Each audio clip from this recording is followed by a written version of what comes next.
Bom dia, obrigado a todos por entrarem nessa nova edição do Fórum Europa-Brasil de Democracia. Eu sou Michael Westland, organizador do Fórum, em nome da Embaixada da Alemanha em Brasília. Hoje vamos discutir problemas e desafios ligados ao Estado de Direito da democracia, que nos afetam tanto no Brasil como na Europa. E nada nos afeta tanto esses dias do que o declínio da democracia. Hoje em dia, as democracias têm as suas fundações atacadas aos poucos, até que o que sobra pode ser simplesmente chamado de democracia, sem selo. O que podemos fazer para impedir, interromper esse processo? Vamos conversar sobre isso neste seminário organizado pela Embaixada da Alemanha e pela Fundação Fernando Henrique Cardoso. Os dois palestrantes têm formação por Yale e também são juristas eminentes em seus países. Professor Dieter Grimm e ministro Luiz Roberto Barroso. O co-moderador hoje será Sérgio Fausto, da Fundação Fernando Henrique Cardoso, a quem eu passo a palavra. Muito obrigado. Bom dia, é um prazer e uma honra estar aqui com vocês. A Fundação Fernando Henrique Cardoso tem realizado webinários sobre direito e política em vista da crise na democracia liberal nos últimos 2 ou 3 anos. Normalmente fazemos isso em parceria com a revista Jota. Portanto, é um grande prazer, desta vez, a revista e nós termos também a parceria da Embaixada da Alemanha e de trazer honrados palestrantes como o professor Grimm e o ministro Barroso. Com isso, eu retorno a palavra ao Michael, ou então me instrua como proceder. Bom, vamos abrir a palavra para o professor Dieter Grimm para que ele nos dê suas opiniões sobre esse tema tão importante. Muito obrigado. Acho que gostaria de começar levando ou nos transportando a alguns anos atrás, a época de 1919. Naquela época, poderíamos ter a impressão de que o constitucionalismo usado para legitimar o poder político já estava bem estabelecido universalmente. Muitos estados, na época, se afastaram de sistemas autoritários, ditatoriais, racistas ou militares e passaram a adotar novas constituições democráticas liberais ou revisaram as suas constituições existentes. Também podemos observar uma vontade crescente de levar as constituições cada vez mais a sério, aplicando a lei constitucional ou o direito constitucional em diferentes casos. Quase todos esses países já haviam tido constituições antes, mas elas não eram tão importantes. Isto porque os detentores do poder alegavam ser os donos da verdade ou que tinham a melhor visão sobre a situação de seus países. E ignoravam o direito constitucional em casos de conflitos. Agora foi introduzida a revisão constitucional ou a revisão judicial. Tribunais constitucionais foram criados em muitos desses países e tribunais superiores receberam o poder de adjudicação constitucional. Alguns desses tribunais, os mais recentes, se tornaram atores muito importantes em seus sistemas. Para dar um exemplo, na Europa, temos a Constituição de 1990 da Hungria, em que o Tribunal Constitucional ficou muito poderoso por muito tempo. Na África do Sul, também, após o regime racista, este tribunal ficou muito poderoso. Na Ásia, temos o caso da Coreia e na América Latina temos que indicar com certeza o Supremo Tribunal Federal do Brasil. Hoje, 30 anos depois, O mundo constitucional está diferente. Partidos populistas e movimentos populistas emergiram, desafiando mais ou menos abertamente as democracias constitucionais, realizando transformações no sistema quando eles têm êxito e quando vencem as eleições. Há algumas novas democracias, mas no caso das mais antigas, nós experimentamos um retrocesso democrático. Vimos algo semelhante acontecer também na primeira metade do século XX, mas há uma diferença considerável entre o que está acontecendo. O que vemos hoje não é uma rejeição total da democracia ou uma revolução aberta contra o antigo regime, mas sim uma transformação gradual em sistemas mais autoritários em nome da democracia e até mesmo em nome da verdadeira democracia em oposição ao sistema democrático degenerado.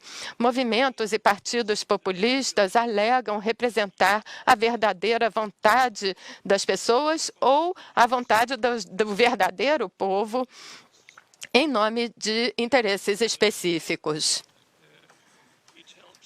E ajuda também que algumas democracias tradicionais não estejam entregando aquilo que era esperado pelos estados, e isso prepara o ambiente para essas ações de partidos e movimentos populistas. Portanto, eu acho que há um desentendimento com relação à democracia. A promessa da democracia, na minha visão, não é a que vai prevalecer a vontade do povo, porque não existe a vontade de um povo. Existem inúmeras combinações de interesses e opiniões individuais e a vontade coletiva precisa ser continuamente descoberta. Não vai acontecer jamais que todos os indivíduos tenham suas opiniões ou interesses sempre dominantes. O objetivo da democracia é que todos possam participar de forma igualitária na formação da vontade como um todo, da vontade geral, e assim influenciarem os desfechos. Comprometimentos são inevitáveis em tal sistema e não devem ser considerados como tal. E sempre haverá no sistema democrático, na maioria e a minoria. Mas aqui eu acho que um elemento muito importante da democracia liberal entra em jogo, que é muito importante. A atual maioria não tem poder indefinido ou ilimitado. Existem restrições constitucionais que garantem os direitos fundamentais e que garantem especificamente para a atual maioria que ela não prive a minoria das chances de vencer a maioria na próxima eleição. A maioria, numa democracia liberal bem funcionante, não podem usar o seu Estado para perpetuar a sua vontade e para excluir os outros de participar no processo democrático para sempre. Isto, é claro, traz algumas pré-condições que, em geral, são garantidas numa Constituição. As mais importantes são, é claro, eleições justas, com chances iguais dos concorrentes e candidatos convencerem o povo de que são os melhores ou a melhor opção. No discurso público aberto, as críticas devem ser permitidas, com uma mídia e imprensa livre não apenas do controle do Estado, mas também livre da instrumentalização por interesses econômicos. Se não soubermos de antemão se seremos ou não a maioria, ou em que temas seremos a maioria ou a minoria, eu acho que um sistema assim seria atraente para todos. Mas, como estamos vendo, o sistema está perdendo apoio. Então, a minha pergunta é: para quem isto não é atraente? Com certeza não é para aqueles que estão convencidos de possuírem a verdade absoluta ou de saberem o que é melhor para o povo. Para esses, os outros que têm ideias diferentes não são oponentes, mas sim inimigos. Em segundo lugar, para aqueles que estão perante uma maioria estrutural, de forma que jamais terão uma chance de se tornarem maioria. E, em terceiro lugar, talvez para aqueles que enfrentam a falência do sistema democrático liberal, que acreditam se encontrar num sistema que não está funcionando bem e que só vai servir aos interesses de pequenas elites. Tudo isso, novamente, prepara o terreno para o populismo. No final dessa diferença entre a democracia representativa e a democracia populista está a compreensão do povo. Os populistas partem do princípio de que o povo é homogêneo, com uma vontade comum pré-estabelecida, que se encontra, e isso encontra sua expressão num líder carismático ou num programa populista. Os líderes empíricos não podem ser verificados. Numa sociedade, há sempre interesses e opiniões diferentes. E num momento em que cresce o individualismo e a mobilidade global. E contra a premissa populista, aqueles que têm opiniões diferentes e expressam ideias diferentes são vistos como o inimigo e não como concorrentes. Os populistas assumem que existe uma vontade comum do povo e que eles a representam, e eles derivam daí o direito de abolir tudo que é visto como obstáculo para a implementação da vontade do povo. Portanto, a oposição é basicamente algo ilegítimo. As atividades da oposição são restringidas. A liberdade de opinião é vista como o direito de disseminar erros. Exigências procedimentais são vistas como puro formalismo. A separação de poderes é um recurso para obstruir a vontade do povo. As instituições que controlam o governo são vistas como antidemocráticas. Eu comecei dizendo que o final do século XX viu uma enorme expansão da revisão judicial. Eu devia ter tomado água, mas não tenho nenhuma aqui comigo, infelizmente. Agora, e hoje, muitos tribunais constitucionais sofrem pressão política.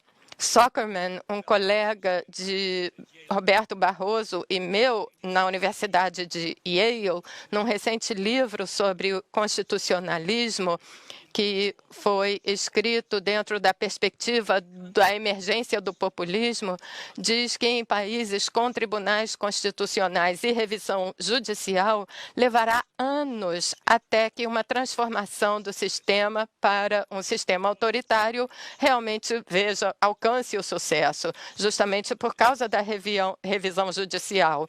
Mas se a transformação do sistema, em geral, começa com a restrição dos tribunais. E é isso que vimos em alguns países, onde os partidos populistas ou líderes populistas venceram as eleições e os tribunais constitucionais se tornaram seus alvos, ou foram paralisados pela legislação, ou foram trazidos para as fileiras do governo com a influência no partido do governo.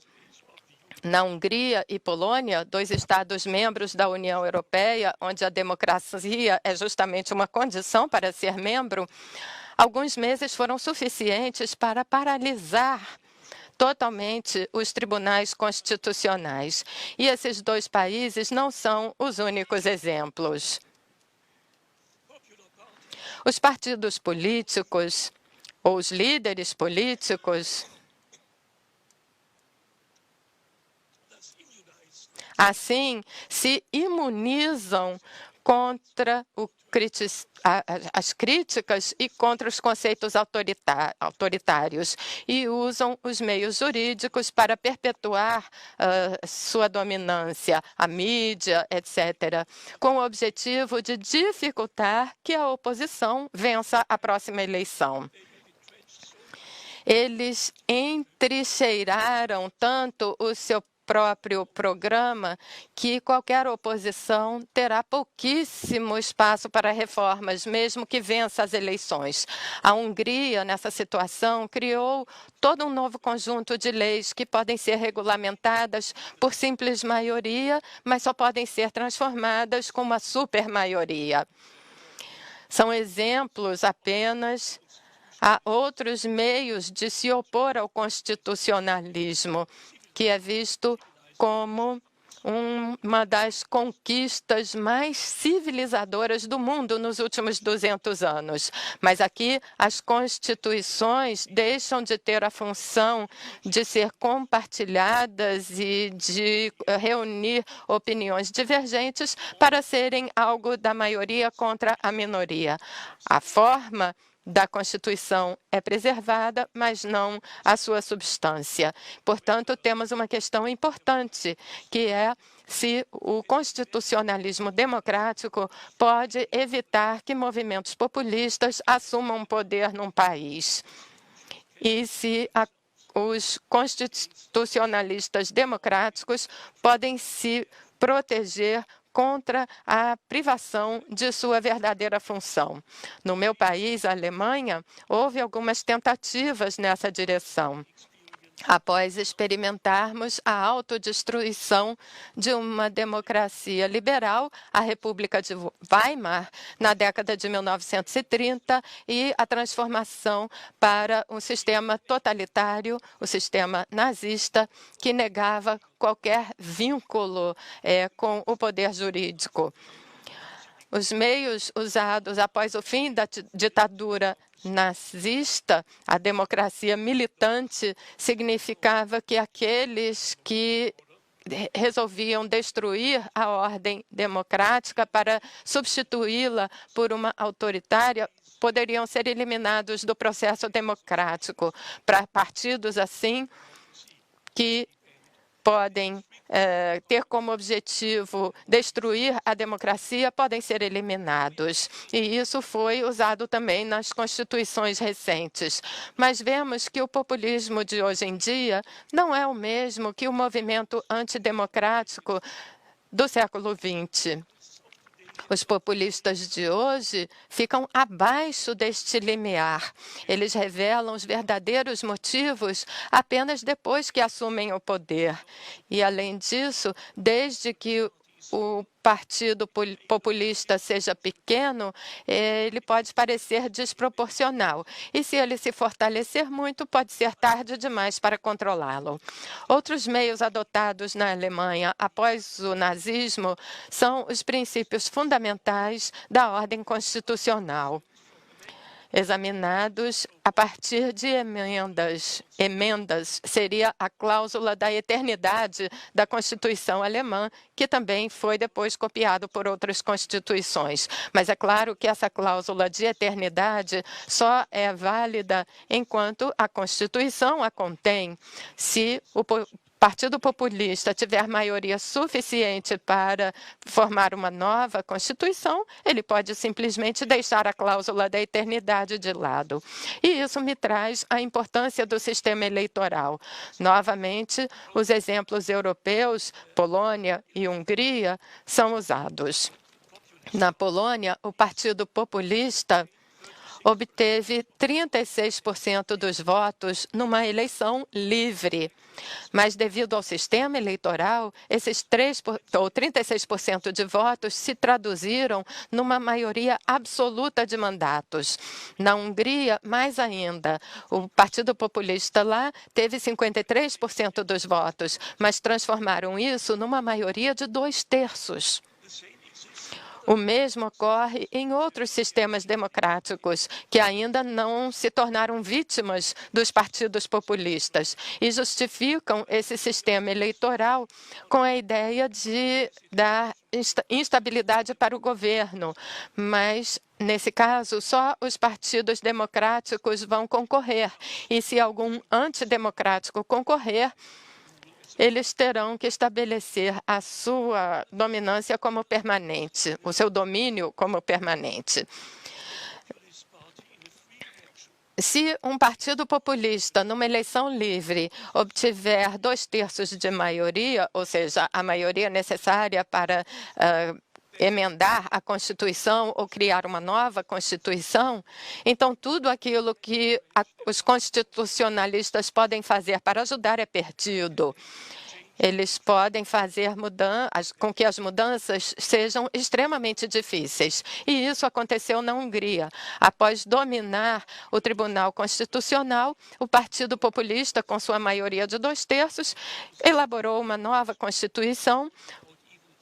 Todas as propostas da oposição foram derrubadas sem ser nem discutidas.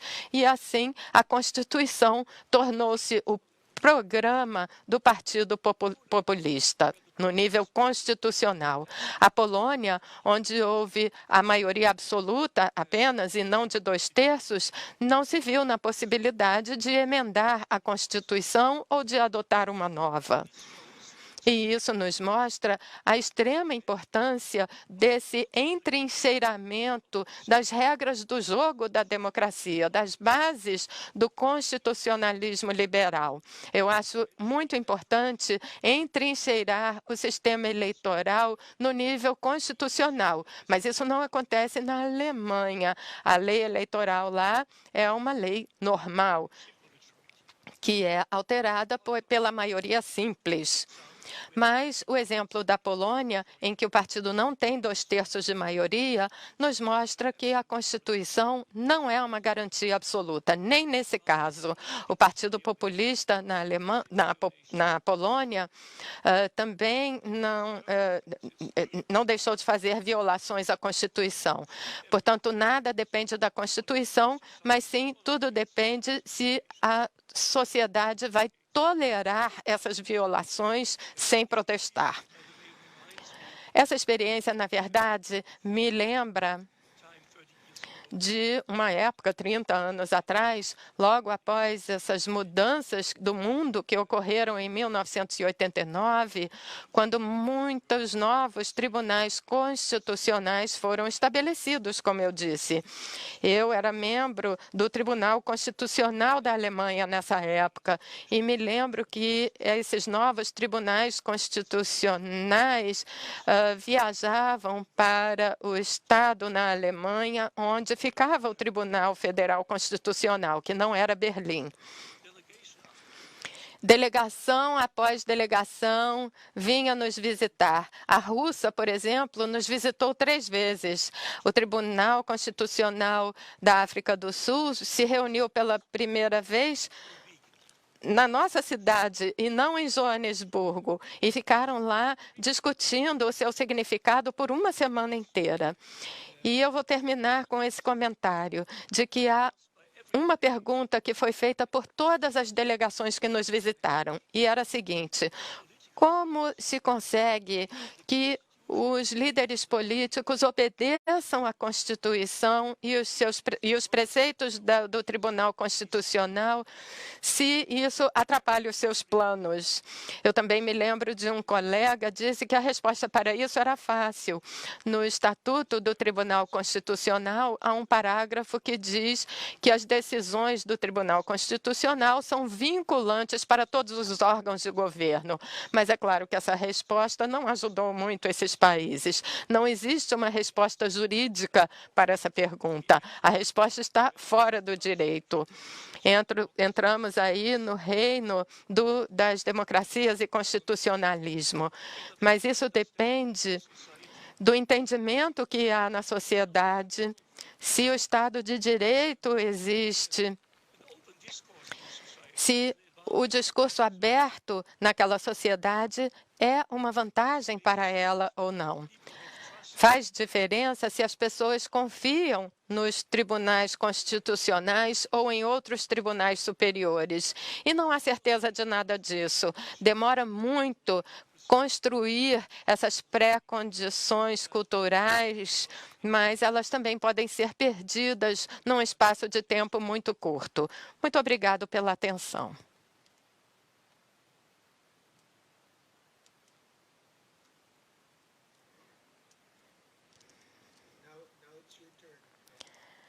O senhor tem a palavra, ministro Barroso. Então, lá vou eu. Antes de mais nada, quero agradecer à Embaixada da Alemanha e o Instituto Fernando Henrique Cardoso pelo convite. É uma honra e um prazer estar aqui com Michael Westland, Sérgio Fausto e com meu velho amigo Dieter Grimm. Dieter é um dos melhores acadêmicos constitucionais que eu conheci na minha carreira já tão longa. Nos encontramos todos os anos na Universidade de Yale, num seminário de constitucionalismo, e o do ano passado foi muito interessante mesmo. É um prazer, Dieter, poder lhe ouvir novamente, e em breve vamos nos reunir de novo. Este tema que nos reúne hoje é o que foi mais discutido, eu diria, nos últimos anos. E eu gostaria de compartilhar algumas visões minhas, que são muito próximas, na verdade, do que o Dieter relatou até agora. Não discordo de nada que ele disse de maneira importante, mas talvez eu siga aqui algumas perspectivas diferentes, pelo menos no tocante a algumas questões.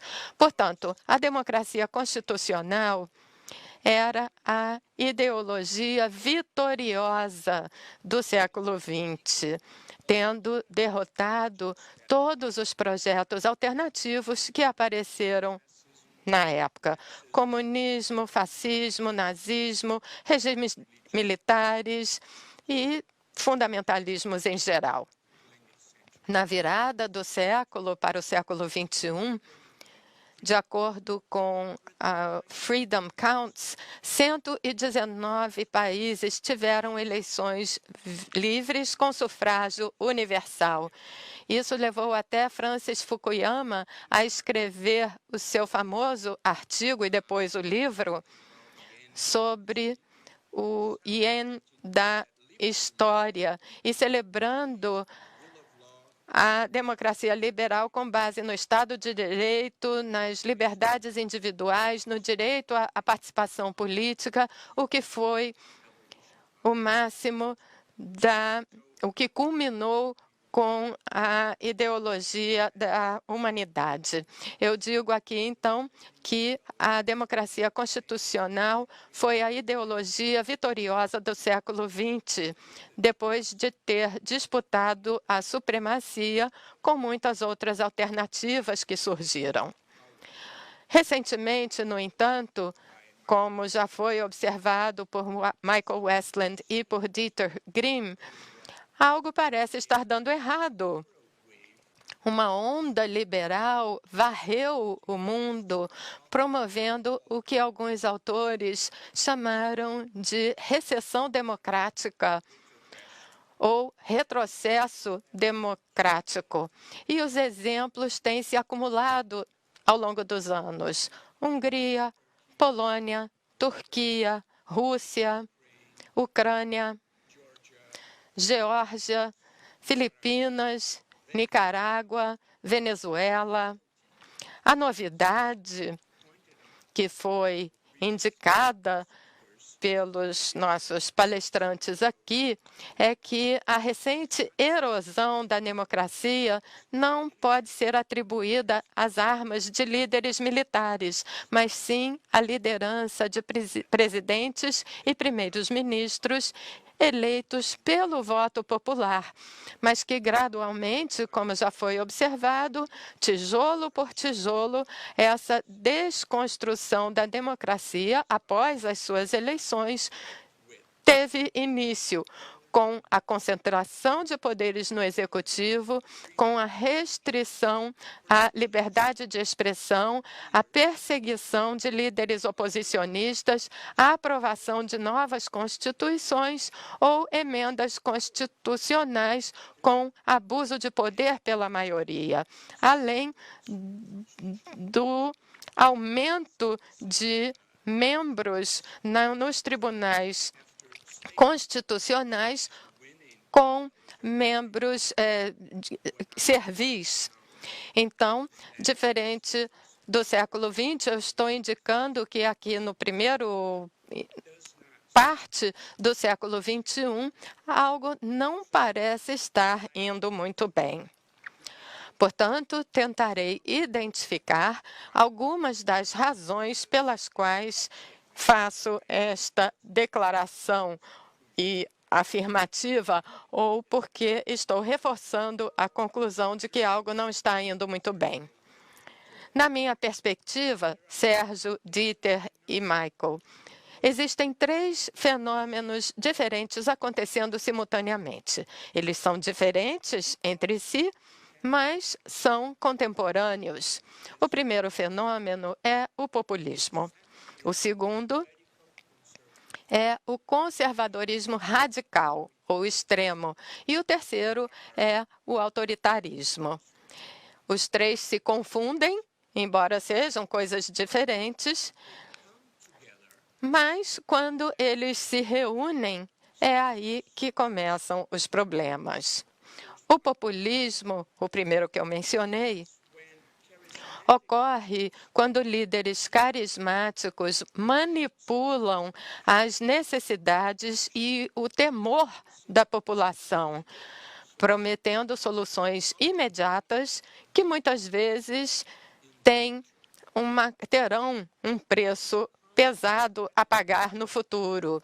As estratégias mais comuns de populismo, ou melhor, do populismo moderno, são, em primeiro lugar, o uso das redes sociais, das mídias sociais, estabelecendo comunicação direta com o povo.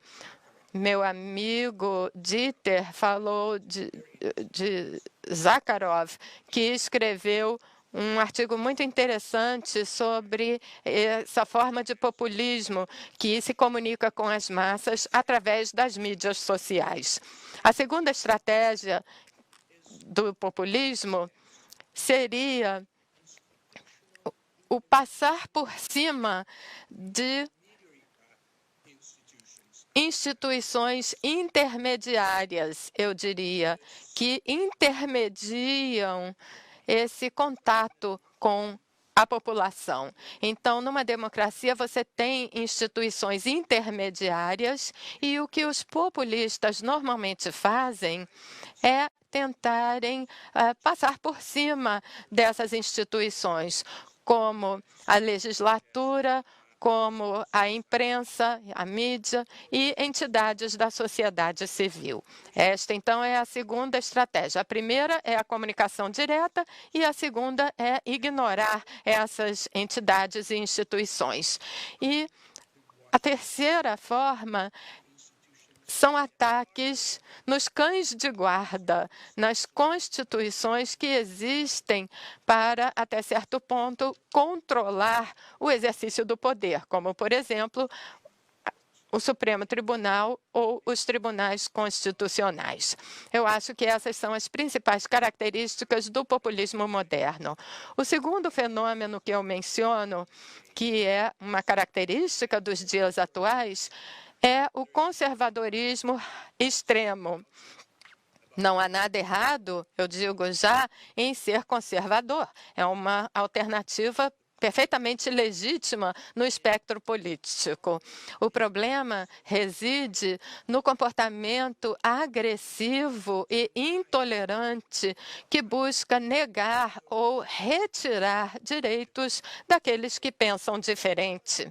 Portanto, a intolerância é a característica deste conservadorismo extremo e radical que vemos hoje. E o terceiro fenômeno dos nossos tempos é o autoritarismo. Na América Latina e também na Europa Central e Oriental, de passado autoritário, este passado está sempre presente como um fantasma nas instituições, ameaçando aqueles que chegam ao poder. Portanto, Sérgio, Dieter e Michael, este é um ponto importante que eu gostaria de acentuar, tentando identificar alguns dos elementos que estão presentes nesta conjuntura de erosão democrática: o populismo, o conservadorismo extremo e o autoritarismo. São coisas diferentes, porém, quando se juntam, é aí que a erosão da democracia ocorre.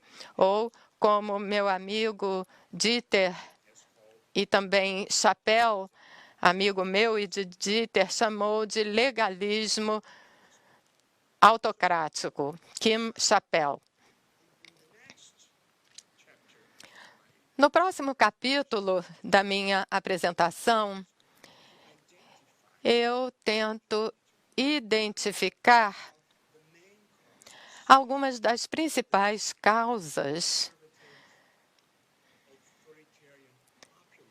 desse populismo autoritário conservador que caracteriza o cenário político do mundo de hoje. E eu cheguei a 3 causas. Eu tenho uma certa obsessão por categorizar tudo em 3 níveis. É algo que me acompanha desde sempre. Parece uma superstição, mas ela sempre funciona. Eu gosto de lembrar de um trecho que li uma vez de Niels Bohr, prêmio Nobel. Ele tinha na porta do seu escritório uma ferradura de cavalo, e uma vez perguntaram a ele por que um cientista, portanto agnóstico, teria essa ferradura na porta do seu escritório. E ele respondeu: eu ouvi dizer que ela dá boa sorte, até mesmo para aqueles que não acreditam nisso. Portanto, eu sou militante deste pensamento. E aí temos as 3 causas que eu identifico, Sérgio, nos dias de hoje com relação ao populismo autoritário. Então, são os seguintes. Em primeiro lugar, temos as causas políticas.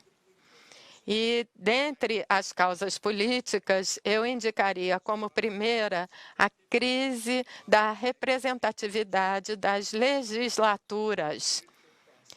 O atual processo político e sistemas eleitorais não dão voz e nem relevância à cidadania. Eles não nos representam. É a conclusão de muitos eventos públicos dos quais temos participado. A segunda causa política é que, em muitas partes do mundo, a corrupção mina a credibilidade da classe política, preparando o caminho para candidatos que se apresentam como anti-establishment, ou candidatos, entre aspas, que estão contra tudo isso aí. E eu diria que o terceiro ou a terceira causa política é a sensação de que é o poder financeiro globalizado que realmente estabelece as regras, ou seja, no final das contas, a política local ou nacional tem um papel razoavelmente limitado nesse jogo mundial em que estamos todos envolvidos. Então, temos as três causas políticas: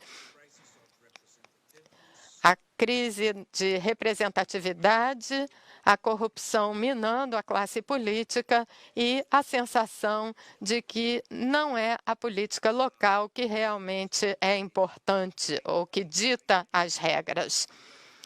Em segundo lugar, eu tento identificar o que eu chamo de causas sociais e econômicas. E aqui são novamente três. A primeira é que, em algumas partes do mundo, como no Brasil, o desemprego, após uma longa recessão, é a principal causa da subida desses populistas outsiders que se apresentam como anti-establishment.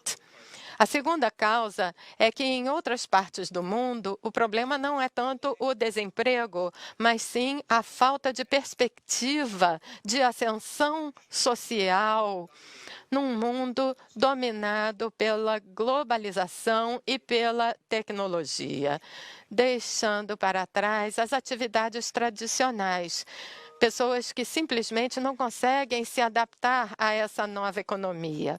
E a terceira causa socioeconômica, e eu acho que todos vamos concordar, é a imensa desigualdade que ainda estigmatiza o mundo contemporâneo, apesar de todo o progresso. O constitucionalismo democrático, com todas as suas nuances, ainda não conseguiu derrotar a pobreza extrema e as desigualdades injustas em todo o mundo.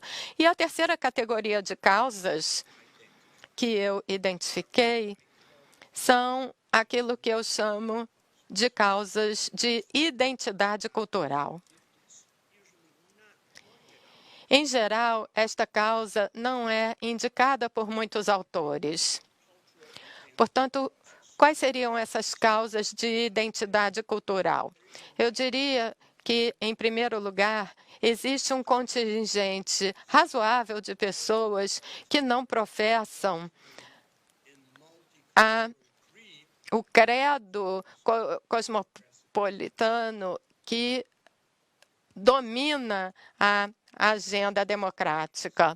Em segundo lugar, ao identificar alguns itens dessa agenda democrática, ela inclui direitos humanos, igualdade racial, política feminista, o casamento homofóbico, defesa de povos indígenas, proteção do meio ambiente, descriminalização das drogas e outros movimentos sociais modernos. Então, temos essa agenda progressiva que foi vitoriosa nas últimas décadas. Essa agenda inclui os fatores que eu acabei de mencionar. E muitas pessoas que se sentiram derrotadas, porém não convencidas, se agarram aos valores tradicionais que oferecem a segurança e um sonho nostálgico de se recuperar a hegemonia perdida. Então, esta é o terceiro grupo de causas de identidade cultural. A agenda progressiva fracassou nas últimas décadas em todo o mundo, eu diria, mas muitas pessoas acham que nós vencemos, mas que não reunimos todos. Então, parte dessa reação conservadora vem justamente dessas pessoas que se sentiram excluídas e que não foram convencidas dos nossos valores progressistas. Eu gostaria de concluir a minha participação falando um pouco sobre a democracia brasileira. E eu chamo essa parte de resiliência da democracia brasileira. Como este evento é acadêmico, eu vou me permitir falar com um pouco mais de liberdade do que eu normalmente falo publicamente. Portanto, eu vou descrever alguns aspectos que me motivam a concluir que a democracia brasileira tem sido bastante resiliente. Embora frequentemente atacada pelo próprio presidente, a imprensa no Brasil é plural, independente e fortemente crítica do governo. Tanto este, eu diria, como dos governos anteriores também. Portanto, uma coisa que eu acho que contribui com essa resiliência da democracia no Brasil é justamente a liberdade, independência e até o poder da imprensa brasileira. O segundo fator que eu acrescentaria nessa minha análise da resiliência da democracia no Brasil é que, em face de manifestações autoritárias, tanto pelo presidente ou por pessoas próximas a ele, inclusive evocando a época da ditadura militar, a sociedade civil reagiu a isso com vigor, condenando os ataques às instituições e liderando e levando os autores desses ataques a os retirarem. Ou seja, a reação brasileira àquilo que ela viu como ameaças, nem que apenas retóricas, levou a reações muito vigorosas. E isso mostra, eu espero, a resiliência da democracia brasileira.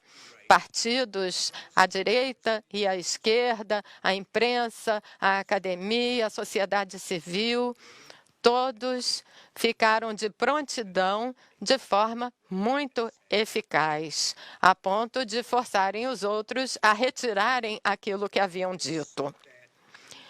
O terceiro fator é o Supremo Tribunal Federal independente, que restringiu o poder do presidente.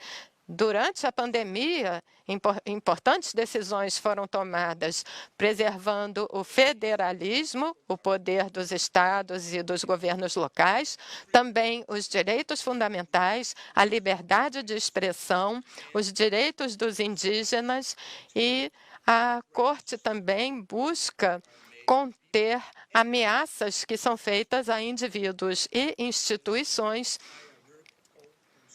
a partir desses grupos hierárquicos conservadores que disseminam as chamadas fake news ou campanhas de desinformação, que são, na verdade, um real perigo e uma real ameaça em todo o mundo, trazendo este terrorismo moral contra os seus opositores.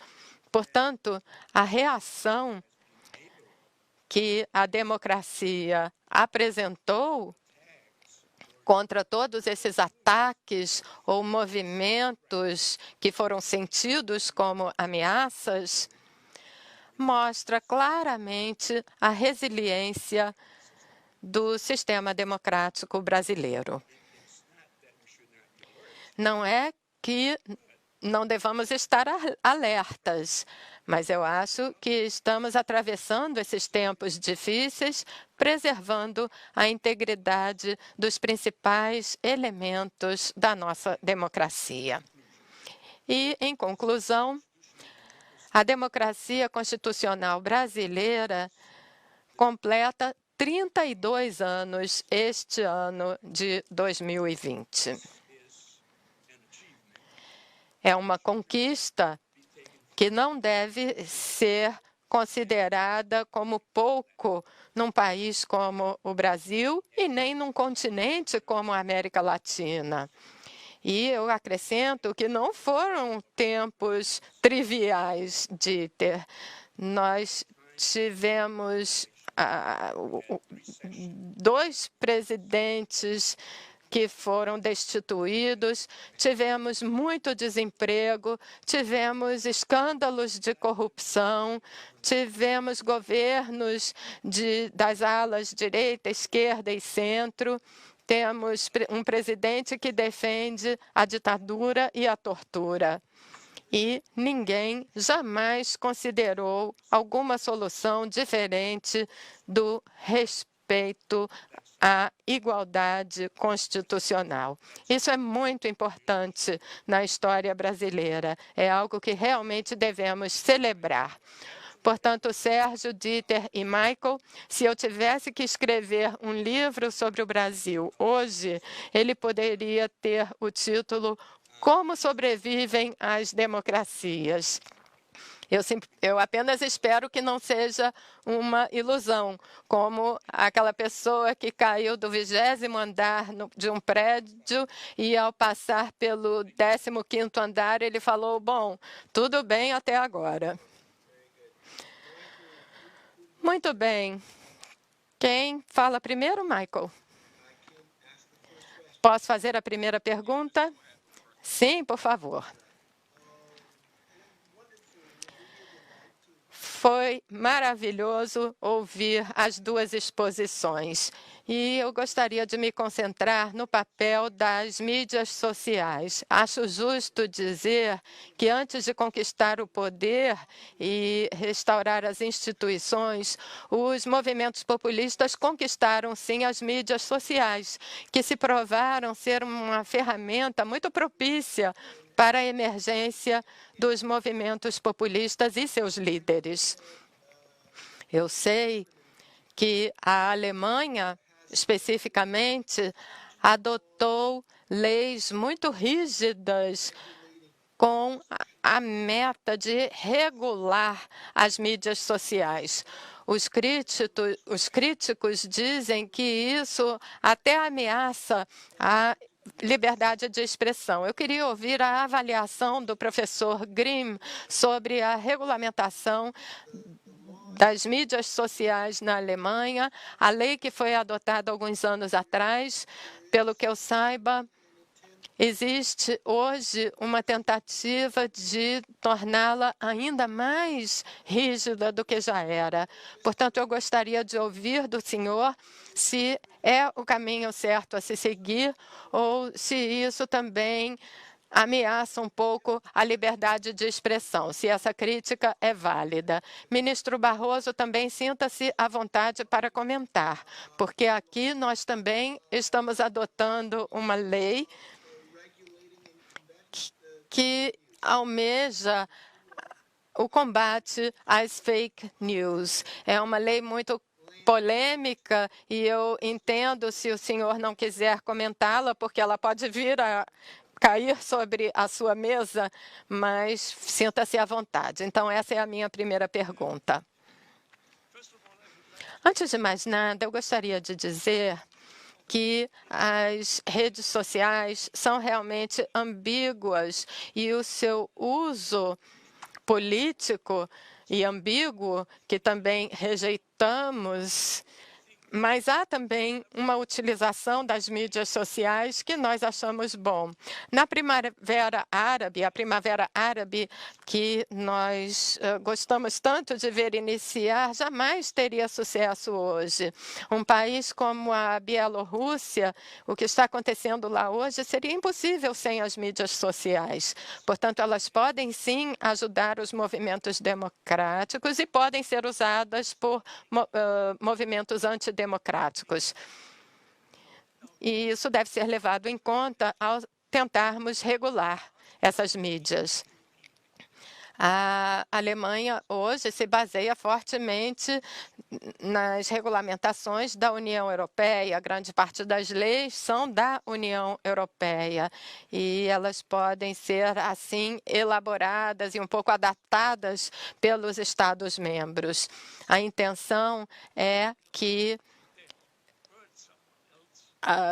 declarações falsas ou que atinjam um indivíduo possam ser suprimidas. E a mídia, então, tem essa obrigação de investigar se informações são falsas ou não, e todos aqueles afetados por informações falsas têm o direito de alegar e exigir que elas sejam abolidas. Foi essa decisão do Tribunal Europeu, até mesmo no caso em que havia informações verdadeiras sobre um indivíduo, mas que afetavam a sua vida particular. Existe um problema na minha visão, ou seja, para evitar todas as dificuldades, as organizações de mídia acabam suprimindo mais informações do que deveriam, para evitar problemas. Eles dizem, se alguém puder reclamar disso, vamos suprimir. Mas, infelizmente, podem ser informações úteis para a sociedade. Na Alemanha, foi tentado uma correção, um ajuste da abordagem da União Europeia, dizendo que também é de interesse da população em geral essa questão de disponibilizar ou não informações. Mas eu acho que ainda estamos numa situação em que estamos fazendo tentativas e ainda não chegamos a uma solução final para este problema que você descreveu de forma tão brilhante. Ministro Barroso, eu posso sim dizer algumas coisas. Um dos problemas de ser um ministro do Supremo é que eu posso pensar o que quiser, mas não posso, infelizmente, dizer tudo o que quero. Dieter não é mais juiz, então ele tem mais liberdade do que eu, com certeza. Agora, o que eu diria sobre as mídias sociais ou a internet, essa terceira revolução industrial, que é a Revolução Industrial, e, por sinal, estamos entrando na quarta Revolução Industrial, como sabemos. Enfim, ela mudou o mundo em que vivemos, a forma como nos comunicamos, como fazemos pesquisas e como ouvimos música até mesmo. Não podemos negar o impacto, e o impacto positivo, eu diria, da revolução tecnológica. Temos até um novo vocabulário. Eu tentei escrever aqui algumas palavras, Sérgio, que até outro dia nós não conhecíamos, elas não existiam. E hoje nós identificamos dispositivos e modernidades que já nem podemos viver mais sem. Vamos ver: Google, WhatsApp, Uber, Dropbox, Skype, Facebook, Telegram, que no Brasil se tornou até muito perigoso, como se sabe, Twitter, Instagram, Waze, Spotify, Amazon, Netflix e YouTube. E para os solteiros tem também o Tinder. Portanto, vejam só quantas novidades nós temos nesse admirável mundo novo. Então, eu não sou um daqueles céticos que pensam que a revolução tecnológica é um desastre. Não, acho que trouxe muitas coisas boas e positivas. No entanto, Com a internet e com as mídias sociais, vieram também coisas que nós até esperávamos antes. Como disse um grande filósofo alemão, Habermas, ele disse ou pensou que nós teríamos uma esfera pública enorme para o debate público, onde as pessoas apresentariam suas ideias buscando a melhor ideia, a melhor conclusão. Então, poderíamos achar que estaríamos ou chegaríamos num mundo assim. Mas é claro que houve problemas, percalços nesse processo e a internet tornou-se um palco para discursos de ódio, para campanhas de desinformação e para esse culto de mentiras que vemos de repente. De um dia para o outro, todos passam a acreditar em coisas que são absurdas. Eu observei, Sérgio, um homem, porque algumas das pessoas que atuam nas mídias sociais não são nada mais do que criminosos, outras são psicopatas. É um problema muito grande assim, em muitas partes do mundo. Então, Dieter, você pode até não acreditar, mas uma pessoa que inventou uma teoria de que eu e outro ministro, Alexandre de Moraes, além de um advogado de Brasília e a embaixada da Coreia do Norte e da China, estaríamos espionando o presidente Bolsonaro e preparando um golpe de Estado. E milhões de pessoas ouviram isso e, de repente, a gente se vê tendo que negar tal plano, enfim, é ridículo. Agora, uma coisa positiva, antes de terminar e falar sobre a lei que você mencionou, é que as mídias sociais, o Twitter, o WhatsApp, o Facebook, o Google, inicialmente eles assumiram a posição de que não iam se meter, de que não iam interferir, não seriam, atuariam como censura, mas eles mudaram de ideia e têm sido muito cooperativos na tentativa de rastrear o que se chama de comportamentos não autênticos na internet, o que é muito bom. Sobre a lei, eu não poderei entrar em detalhes, mas eu acho que o conceito é correto, no sentido de que eles não buscam ou não vão atrás do contexto, não há interferência naquilo que é dito. A lei tenta monitorar comportamentos e não conteúdos. Portanto, sem entrar em detalhes, eu acho que esta premissa é válida, é boa, e o que eu estou fazendo aqui no Tribunal Eleitoral, todas as mídias sociais não devem monitorar o conteúdo, mas sim o comportamento de bots e robôs e perfis falsos e a disseminação de mentiras objetivas. E todos têm cooperado muito neste sentido. Portanto, o monitoramento de comportamentos e não de conteúdo é uma filosofia muito positiva nesta área. Obrigado. Agora, Michael, sua pergunta. Sim, eu tenho uma pergunta que parte dessa questão das mídias sociais é o papel dos partidos políticos na era das mídias sociais. Vemos que os partidos políticos não são nem necessários a políticos dos países, porque, como já foi dito, eles podem criar uma linha direta com a população e obter o seu apoio direto. O direito constitucional, tanto na Alemanha como no Brasil, basicamente é baseado na ideia de que os partidos seriam intermediários. Será que precisamos mudar o direito constitucional para esse novo mundo sem esses intermediários? Vamos começar com o professor Grimm e depois o ministro Barroso.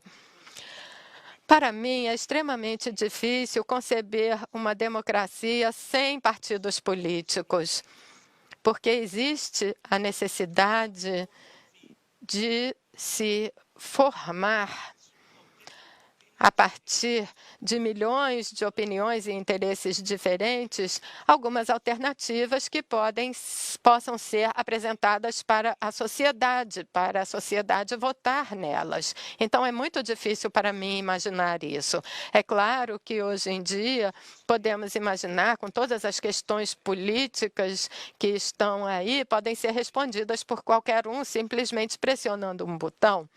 Mas isso ocorre sem nenhuma discussão, sem um debate, sem apresentação de alternativas que viriam dos partidos políticos. Eu acho que isso é uma ilusão. Por outro lado, eu entendo que você mencionou que os partidos políticos estão perdendo apoio, perdendo membros. Os principais partidos políticos na Alemanha têm metade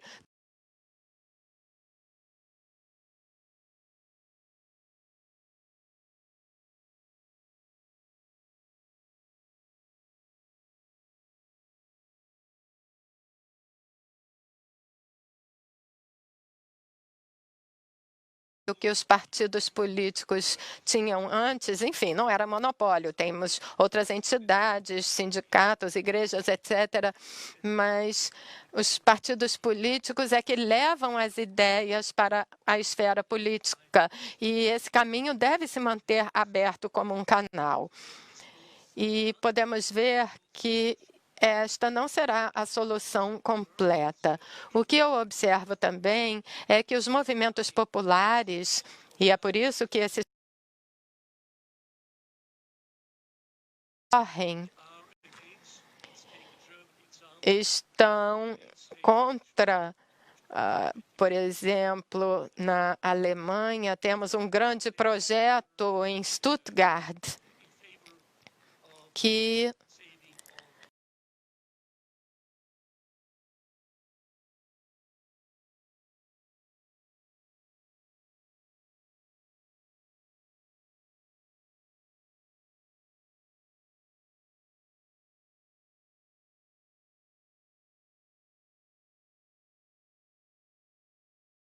eles são legítimos, mas eles não podem substituir os partidos políticos e nem o sistema representativo.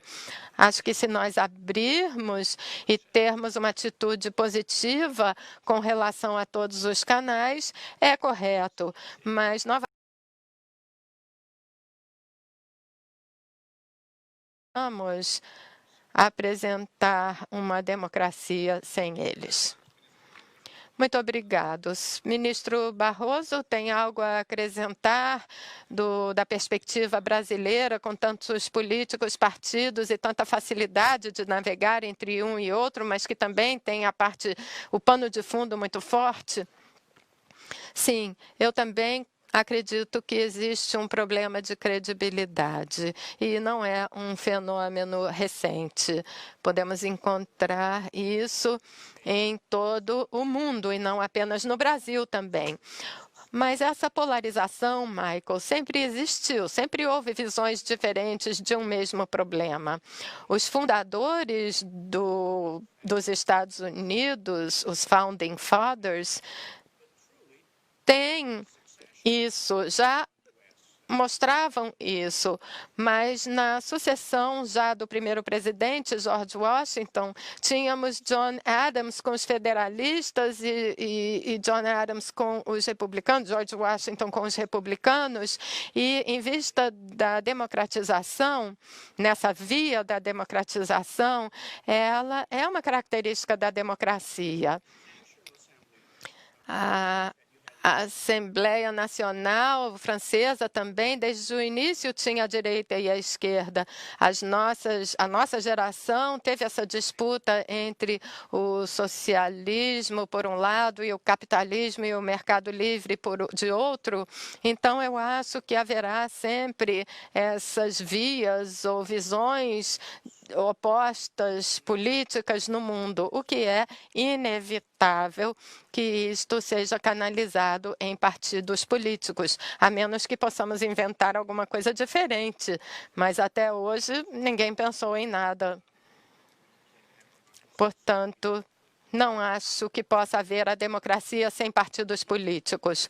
O que eu acho que a democracia vai precisar, sim, no futuro próximo, é de buscar novos projetos ou desenhos institucionais, como, por exemplo, a separação de poderes que temos no mundo.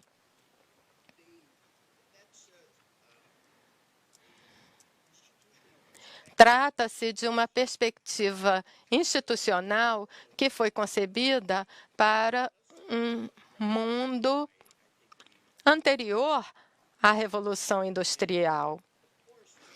E é claro que precisamos repensar a separação de poderes.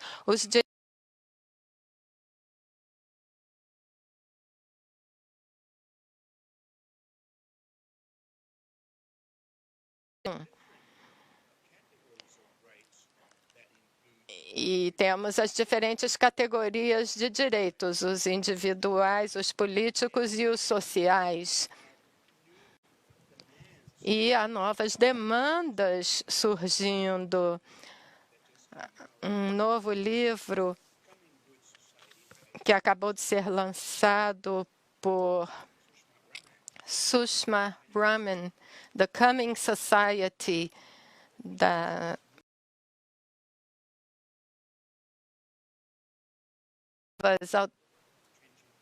alternativas que vemos num mundo em constante transformação e que talvez seja necessário pensarmos em novas estruturas, novos desenhos institucionais que acomodem essas novas demandas. O que eu posso afirmar com certeza, Michael, é que existe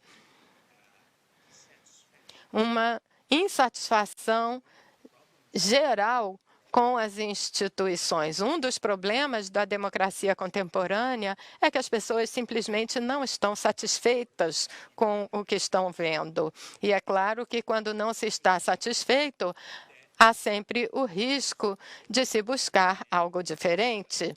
Pessoas como nós, que pensamos que as democracias são a melhor forma de se governar um país, especialmente pessoas como eu e alguns de vocês que já viveram ditaduras, nós sabemos isso muito bem.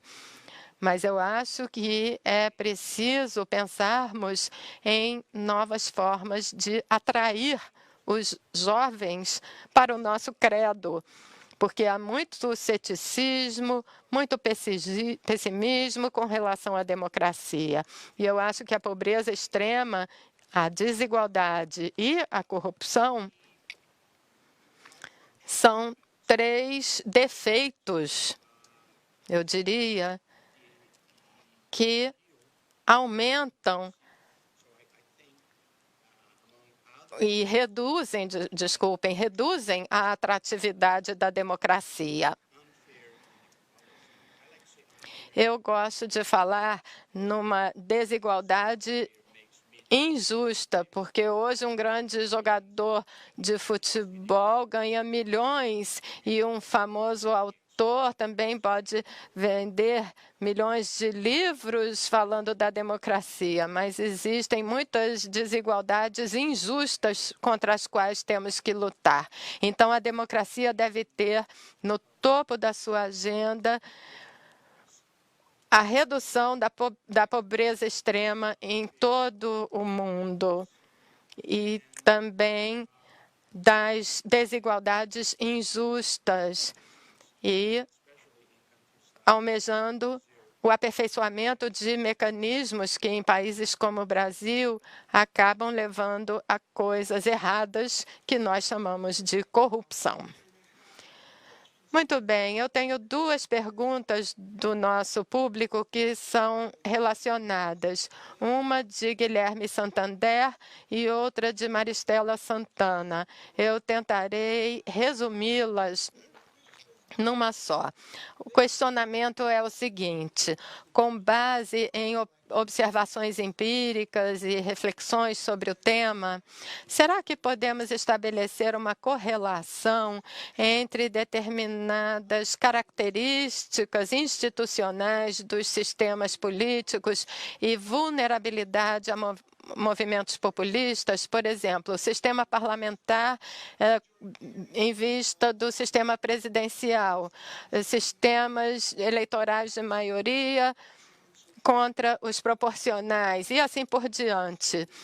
E, particularmente no caso do Brasil, ministro Barroso, em que temos um sistema multipartidário e federalista com muitas verificações diferentes. Qual o nível da nossa vulnerabilidade a esse fenômeno? Ou, visto de outra perspectiva, qual a nossa resiliência das características do nosso arranjo institucional frente a esse fenômeno? Posso começar? Sim, e depois o professor Grimm. Sim, eu fico mais à vontade quando falo depois do professor Grimm, então.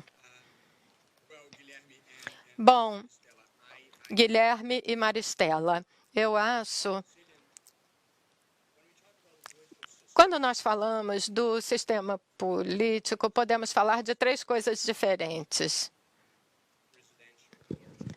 O sistema parlamentarismo ou presidencialismo, estamos falando do sistema eleitoral, majoritário ou proporcional, e o sistema partidário, como eles são criados e como operam. Eu acho que temos problemas aí nos três níveis do nosso sistema político. Eu acho que existe um grande problema no sistema de governança ao qual não prestamos muito atenção. E eu falo disso desde 2006, que nós precisamos tirar proveito desses tempos calmos. Não estamos mais em tempos calmos, isso foi quando eu escrevi, é claro, mas para melhorar o nosso sistema. O presidencialismo sempre originou crises na América Latina e no Brasil, e sempre foi um risco para democracias frágeis e autoritárias. Então, reduzir o hiperpresidencialismo para que se torne um modelo em que você tenha um presidente eleito. É claro que no Brasil seria impensável não ter eleições diretas para o presidente, mas o presidente deve ser o chefe de Estado, com poucas e importantes competências, como, por exemplo,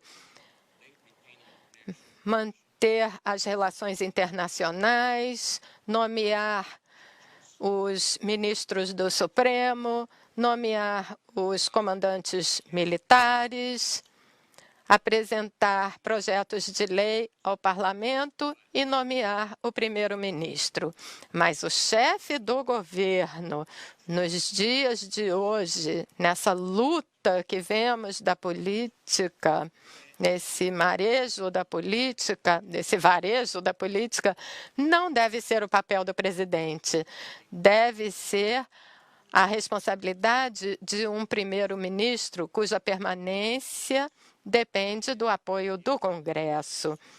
E se ele deixar esse apoio, se não houver mais esse apoio, você pode mudar o primeiro-ministro através de voto, sem afetar a estabilidade do sistema, porque quem garante a estabilidade é o presidente com seu mandato fixo.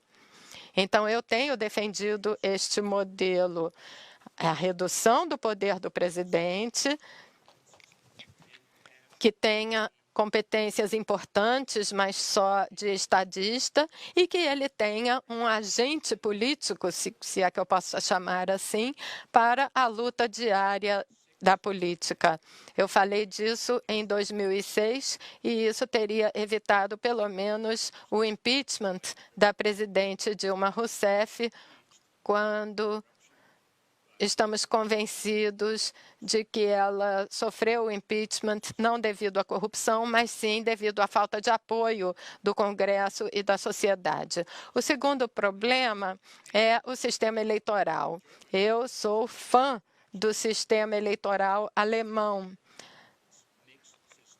O sistema misto na sua legislatura, que, no final das contas, é um pouco proporcional, mas é principalmente majoritário. Eu já escrevi sobre isso.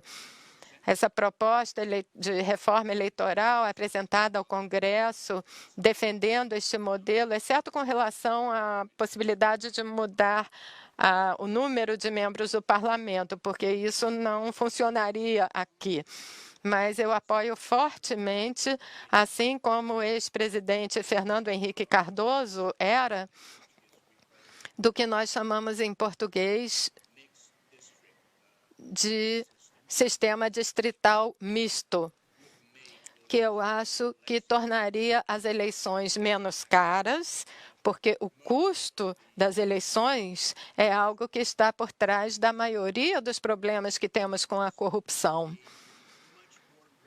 E é um sistema muito mais representativo, no sentido em que o cidadão sabe quem é o seu representante no legislativo, porque o nosso sistema atual, proporcional, você vota em quem você quiser, mas já acaba elegendo quem você não quer, porque você vota no seu candidato, mas o voto vai para o partido e os mais votados do partido são os que recebem a cadeira. Mas, nas últimas eleições, Sérgio, apenas 5% dos deputados foram eleitos com seus próprios votos que receberam. 95% foram eleitos com a transferência de votos recebidos por outros deputados. Então, no final das contas, o eleitor não sabe quem o representa e o candidato também não sabe quem o elegeu. Portanto, não há nenhuma representatividade aí e responsabilização. O presidente da Câmara de Deputados, quando apresentou essa proposta no ano passado, eu ainda não estava nessa posição, ainda não era presidente do TSE, o que aconteceu foi que com a pandemia tudo acabou sendo adiado, mas é preciso pautar logo essa questão, porque a falta de representatividade que temos no sistema eleitoral sempre nos trará problemas. As experiências da Alemanha com o sistema eleitoral são bastante satisfatórias, com um problema que você mencionou rapidamente, mas que não vamos discutir aqui. Eu só vou sugerir que possamos discutir isso depois em particular, porque se vocês adotarem um sistema parecido, poderão evitar esse problema, que é essa falta de teto para os números de membros do parlamento. Mas muito interessante a pergunta que foi feita. Se há arranjos institucionais que seriam mais próximos do populismo ou que favoreceriam o populismo mais do que outros. Eu confesso que eu ainda não havia pensado nisso. isso. E nesses últimos minutos em que eu tentei pensar, eu não consegui encontrar uma ligação direta entre o sistema presidencial ou parlamentarista e esse populismo. Mas eu posso dar uma resposta mais genérica, que é a seguinte: quanto mais poder acumulado você tem em uma das muitas instituições do sistema, maior a tendência ao populismo, porque se você tem a força ou essa instituição do seu lado, você já tem a maioria. Então, o sistema verdadeiramente federativo, como o dos Estados Unidos e da Alemanha, não sei muito bem sobre o Brasil, mas um sistema federalista seria uma espécie de barreira contra a vitória total do movimento populista, porque o sistema federal tem, além da separação horizontal, a separação vertical de poderes, o que dificulta mais, porque você tem muitas instâncias a conquistar antes que possa instituir o seu programa populista. Mas é uma pergunta sobre a qual devemos refletir mais. Talvez a resposta seja sim nas instituições e não tanto na área cultural. Mas temos que pensar mais. Michael, eu recebi uma pergunta aqui que fala da conexão entre a democracia liberal e as nações, porque o professor Grimm disse que o diferencia populistas dos outros é que eles têm essa noção de um povo pré-existente. Mas, por outro lado, essa comunidade imaginária, como disse Benedict Engels, estamos tentando lutar na Alemanha contra problemas que a nação não pode resolver, mas há o lado político também de lidar com elas. Então, como enquadrar esse problema? Por um lado, como o senhor disse, é preciso ter um sistema pluralista que não se baseia em comunidades pré-existentes, mas ter a nação com papel forte. E para o ministro Barroso, a pergunta é se existe uma concepção diferente de povo e nação hoje no Brasil do que no passado, porque temos uma diferença hoje, mas há também diferenças entre o Brasil e a Europa. Eu acho que eu consigo conciliar essas duas posições. Para vivermos numa democracia, num Estado democrático, eu acho que, por um lado, existe a necessidade de vários valores compartilhados ou premissas compartilhadas que pertencem a todos os grupos que, de outra forma, teriam interesses e opiniões muito diversos. Precisa haver, antes de mais nada, aquela sensação de se pertencer ao país, que leva à solidariedade. E a solidariedade requer um olhar para o outro como se ele está próximo de mim. Além deste nível mais genérico, essa sensação de pertencimento e de valores, eu posso tolerar muitas opiniões e interesses diferentes e posso encontrar uma forma pacífica de negociar essas opiniões e interesses tão diversos, o que não ocorreria se eu assumir que já existe uma noção pré-existente e que, se alguém diferir dela, a pessoa, o grupo tem que ser eliminado. Então, se distinguirmos esses dois níveis, o nível de solidariedade do nível de opiniões ou medidas concretas da direção que a política deve tomar, aí sim poderemos conciliar os dois. Ministro Barroso. Michael, essa foi uma pergunta muito difícil que me levaria muito tempo para responder. Eu tenho ideias muito fortes com relação a isso. E acho que o professor Grimm acaba de falar é o tecido básico, esse sentimento de pertencimento. A democracia é um projeto de autogoverno que tem que trazer todos juntos. Se alguém se sente excluído, simplesmente não adere ao sistema. E nós temos muitos excluídos no Brasil.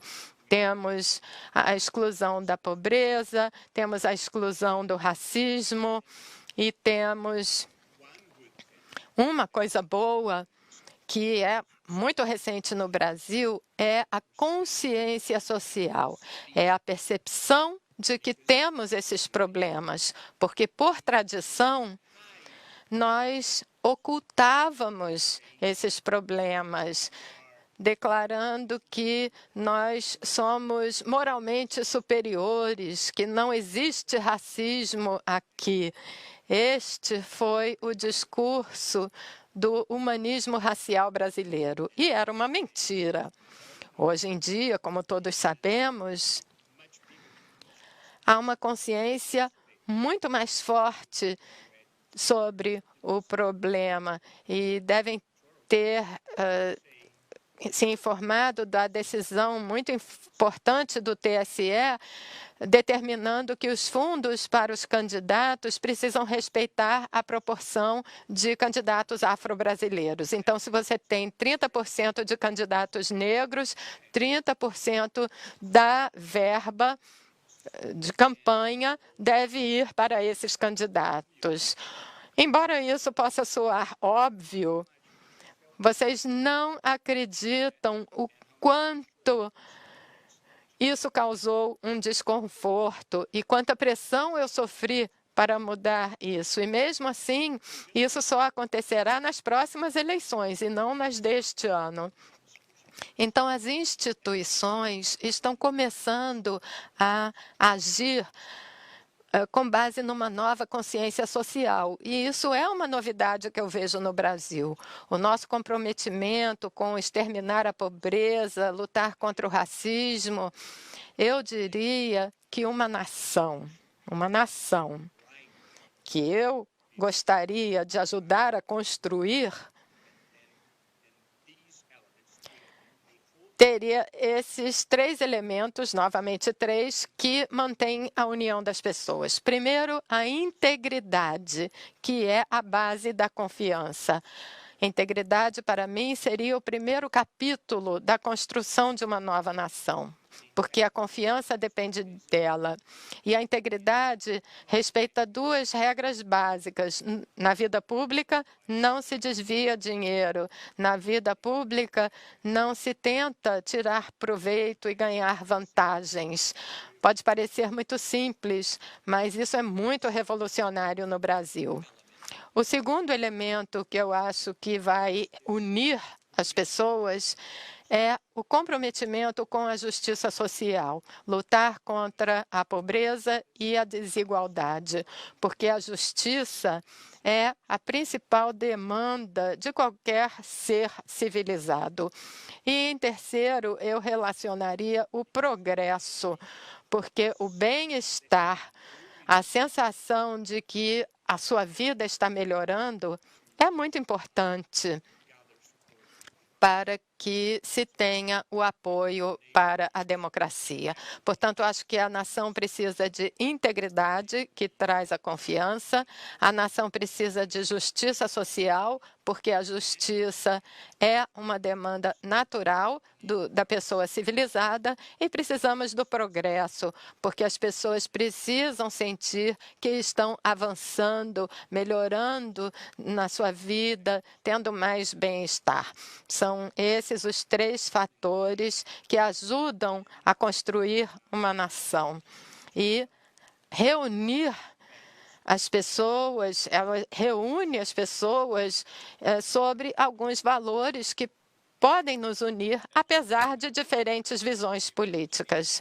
O progresso da humanidade se dá justamente através de derrotar problemas, de estabelecer verdades, tem sido sabedoria convencional de que as mulheres são inferiores, os negros são inferiores, de que os homossexuais, gays não devem ter direitos. E é claro que também para derrubar a sabedoria convencional, você precisa, às vezes, enfrentar a visão da maioria. Portanto, a proteção dos direitos fundamentais pode significar, às vezes, ser contramajoritário, como a Suprema Corte americana, quando votaram no caso Brown versus o Conselho Educacional em 94. Aquela não era a visão da maioria, pelo menos não nos estados do sul dos Estados Unidos. Mas não podemos esperar uma mudança importante contra o racismo que ela venha do Congresso ou dos legislativos estaduais. Ninguém jamais faria isso e você teria o racismo institucionalizado nos Estados Unidos até hoje.